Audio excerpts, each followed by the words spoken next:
play a game of Teen Patti against life.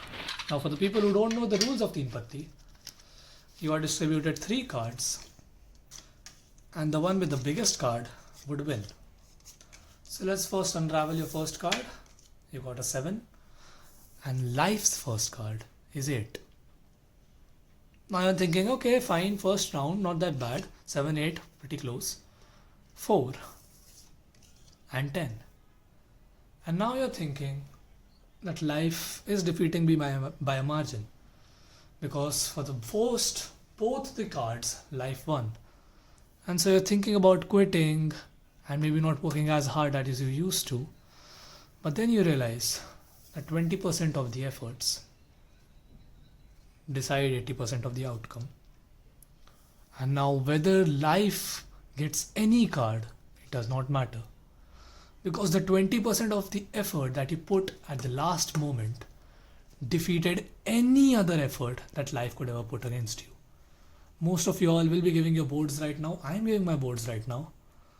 And for a fact, in gap days, I also feel like my efforts are not as valued. But by this game, I realize that that effort will give me the most value possible. Now for a second game against life, we'll see who wins. And this time, if we win, then we win the whole series of 3 games against life. So first we unravel our first card. Solid 2 does not matter a lot. 3, 7 and 8. But this time, guess what? You're not as worried as you were in the previous round. This is because you know that you have a queen. And so you're thinking, if I have the third biggest card possible in the game, you are the one being confident right now and thinking, I don't really think I should put in more efforts, or I don't think anything can be done after this. But then you realize that life has queen as well. And not only the queen, all the 3 cards of life have the same color.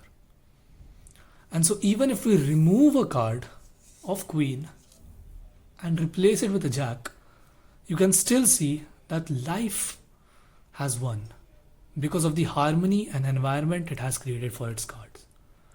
And that makes us realize how important our environment actually is, and how important the harmony of our efforts is with our environment. Do not get over cocky or overconfident with your efforts or with anything you do. Otherwise, whether jack or queen, you will be the one losing. And now for our third and final game, we will reveal your cards. Because in life, your cards have already been revealed to you. But what life throws at you has not yet been. We have covered the case of efforts not being put due to overconfidence, and we have covered the case where cutting corners of the last 20% of the effort, believing that it's not going to be of value. So what's this third case? The case of underconfidence. The cards you have go to a max 9, and right now you're underconfident that only one card which is bigger than 9 can defeat you easily. And so you look at life's cards. It's a 7, it's 8, and now you're thinking and anticipating that you're going to lose. But it turns out to be a 3.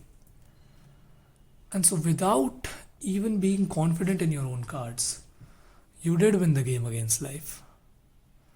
But guess what? If you just got underconfident in the first 2 cards and you never actually put in the effort for the third card, you can't win or lose the game. The only choice you have is to be disqualified. And this goes on to show whether it's the smallest effort as well, whether it's the smallest card of 2, it is still as important as a 4, as a 9, as a 7, or anything else. And that tells you that even if you're underconfident, overconfident, undervalued, or anything, your main goal should be to be consistent, whether the effort is a 9 out of 10, 4 out of 10, or 2 out of 10. Now you won the games against life, 2-1. But the game doesn't actually end in life. And you should always remember that even if you put a 3 out of 10 effort, it can still win against a 2 out of 10 task. Thanks for watching. Yay!